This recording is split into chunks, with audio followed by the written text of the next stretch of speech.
Scene 1, we're like halfway through, and here we go. Oops. Thou hast it now, King, Cawdor, Glamis, all as the weird women promised, and I fear thou playedst most foully for it. Yet it was said it should not stand in thy posterity, but that myself should be the root and father of many kings. If there come truth from them, as upon thee, Macbeth, their speeches shine, why, by the verities on thee make good, may they not be my oracles as well, and set me up in hope?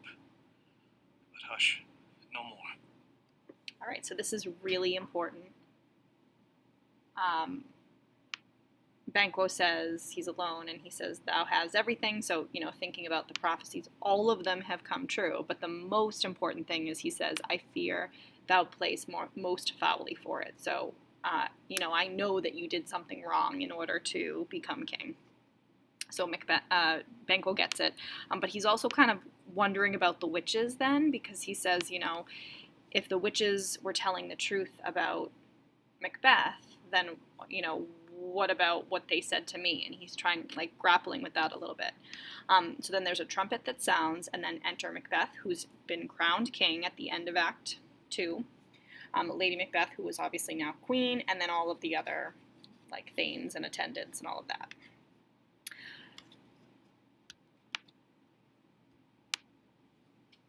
Here's our chief guest. If he had been forgotten, it had been as a gap in our great feast, and all thing unbecoming. Tonight we hold a solemn supper, sir, and I'll request your presence. Let your highness command upon me, to the which my duties are with a most indissoluble tie forever knit. So we find out that they're holding a dinner, like a dinner party basically, to celebrate the fact that Macbeth is now king. They invite Banquo to it. Ride you this afternoon. Aye, my good lord. We should have else desired your good advice, which still hath been both grave and prosperous in this day's council. But we'll take tomorrow. Is't far you ride? As far, my lord, as will fill up the time twixt this and supper.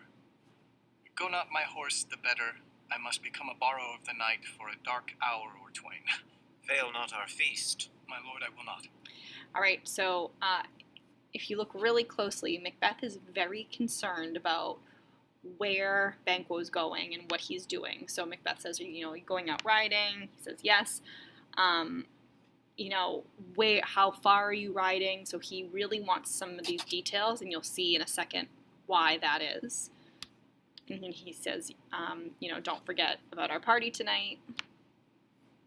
We hear our bloody cousins are bestowed in England and in Ireland, not confessing their cruel parricide, filling their hearers with strange invention. But of that tomorrow, when therewithal we shall have cause of state craving us jointly. Hie you to horse, adieu, till you return at night. Goes Fleance with you? Aye, my good lord. Our time does call upon us.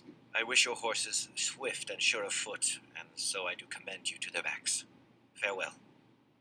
All right, so interesting, he says, our bloody cousins, talking about Malcolm and Donalbain. I hear that they've fled to England and Ireland. They're not confessing the fact that they killed their father. Obviously, he doesn't really think that because he knows he did. And then back to the whole, really wanting to know about where Banquo is going. He says, all right, so is your son going with you? Is Fleance going with you? He says, yep, and then they say goodbye. Let every man be master of his time till 7 at night, to make society the sweeter welcome. We will keep ourselves till supper time alone. While then, God be with you. Sirrah, a word with you. Attend those men our pleasure. They are, my lord, without the palace gate. Bring them before us. All right, so Macbeth has this secret meeting that he's just sort of planned, and so he's going to go and talk to some people, but before he does, he has this soliloquy. To be thus is nothing but to be safely thus. Our fears in Banquo stick deep, and in his royalty of nature reigns that which would be feared. 'Tis much he dares, And to that dauntless temper of his mind he hath a wisdom that doth guide his valour to act in safety. There is none but he, whose being I do fear, and under him my genius is rebuked, as it is said Mark Antony's was by Caesar. All right, so he's saying here Macbeth is afraid of Banquo. So afraid because Banquo knows too much. He was there when the witches gave the prophecies. There is none but he whose being I do fear. And under him my genius is rebuked. So think about who's under Banquo. It's Fleance. So kind of like back in A Tale of Two Cities where we talked about Madame Defarge was more interested in killing little Lucy than Lucy, because little Lucy represents the family line, like the actual blood. The same is kind of true, the same idea is true with Fleance. It's more important for Macbeth to get rid of Fleance than it is Banquo, because Fleance is the one who would be king, according to the witches. He chid the sisters when first they put the name of king upon me, and bade them speak to him. Then, prophet-like, they hailed him father to a line of kings. Upon my head they placed a fruitless crown, and put a barren sceptre in my gripe, thence to be wrenched with an unlineal hand. No son of mine succeeding. So here is where we also see that even though Macbeth has just become king, he's already thinking about the future and thinking that he doesn't have, so fruitless crown, meaning he has no children, and they're not going to have any more children, and so there's no heir to the throne. And so it's not good enough anymore that he's just king. It's now the issue has become that there's no heir for him. And he knows that that's not the case with Banquo and with Fleance. If to be so, for Banquo's issue have I filed my mind. For them the gracious Duncan have I murdered. Put rancours in the vessel of my peace only for them. And mine eternal jewel given to the common enemy of man to make them kings. The seed of Banquo, kings. Rather than so come fate into the list, and champion me to the utterance. Who's there? So basically this just leaves one thing for him to do. He needs to get rid of both Banquo and Fleance. Now, go to the door and stay there till we call. Was it not yesterday we spoke together? It was, so please your highness. Well then, now have you considered of my speeches? Know that it was he in the times past which held you so under fortune, which you thought had been our innocent self. This I made good to you on our last conference, passed in probation with you. How you were born in hand, how crossed the instruments, who wrought with them, and all things else that might to half a soul and to an ocean crazed say, thus did Banquo. You made it known to us. So he's meeting with a murderer, with actually a couple murderers, about going and killing Banquo and Fleance. That's why he wanted to know exactly where Banquo would be before the party. And then notice the sort of like the play he uses here when he's talking to the murderers.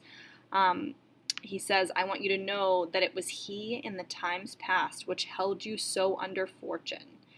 So basically he's saying the reason that you aren't more successful in your life is because of Banquo. Banquo has held you down, so that should remind you of Lady Macbeth, right? Like he's sort of like manipulating them a little bit to want more of a personal reason for killing these guys, because, you know, if you have a personal reason for doing something, the idea is perhaps you'd be more successful. And so he wants to make sure that this thing happens. I did so, and went further, which is now our point of second meeting. Do you find your patience so predominant in your nature that you can let this go? Are you so gospelled to pray for this good man and for his issue, whose heavy hand hath bowed you to the grave and beggared yours forever? We are men, my liege. So again, you know, he's saying the reason you're not as successful, the reason that you're poor, this word meaning impoverished, is because of Banquo. Aye, in the catalogue ye go for men, as hounds and greyhounds, mongrels, spaniels, curs, shafts, water rugs, and demi-wolves are clept all by the name of dogs. The valued file distinguishes the swift, the slow, the subtle, the housekeeper, the hunter, every one according to the gift which bounteous nature hath in him closed, whereby he does receive particular addition from the bill that writes them all alike, and so of men. Now, if you have a station in the file, not in the worst rank of manhood, say it, and I will put that business in your bosoms, whose execution takes your enemy off, grapples you to the heart and love of us, who wear our health but sickly in his life, which in his death were perfect. So here the murderers are trying to demonstrate, like, they're really tough, they're men, they say.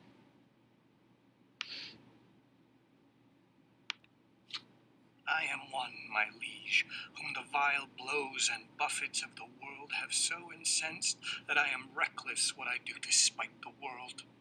And I, another, so weary with disasters, tugged with fortune that I would set my life on any chance to mend it or be rid on't. Both of you know Banquo was your enemy. True, my lord. So is he mine, and in such bloody distance that every minute of his being thrusts against my nearest of life. And though I could, with barefaced power, sweep him from my sight and bid my will avouch it, yet I must not, for certain friends that are both his and mine, whose loves I may not drop, but wail his fall, who I myself struck down, and thence it is that I to your assistance do make love, masking the business from the common eye for sundry weighty reasons. We shall, my lord, perform what you command us, though our lives... Your spirits shine through you. Within this hour at most I will advise you where to plant yourselves, acquaint you with the perfect spy of the time, the moment on't, for it must be done tonight, and something from the palace. Always thought that I require a clearness, and with him, to leave no rubs nor botches in the work, Fleance, his son, that keeps him company, whose absence is no less material to me than is his father's, must embrace the fate of that dark hour. Resolve yourselves apart. I'll come to you anon. We are resolved, my lord. So here is I'll where... call upon you straight. Abide within. It is concluded. Banquo, thy soul's flight, if it find heaven, must find it out tonight. All right, so again, heroic couplet. We know that Banquo was about to get murdered, but he tells them again, Fleance, whose whose absence is no less material to me, so it's just as important that you kill Fleance as well. There was something else I think I forgot to tell you. Hold on.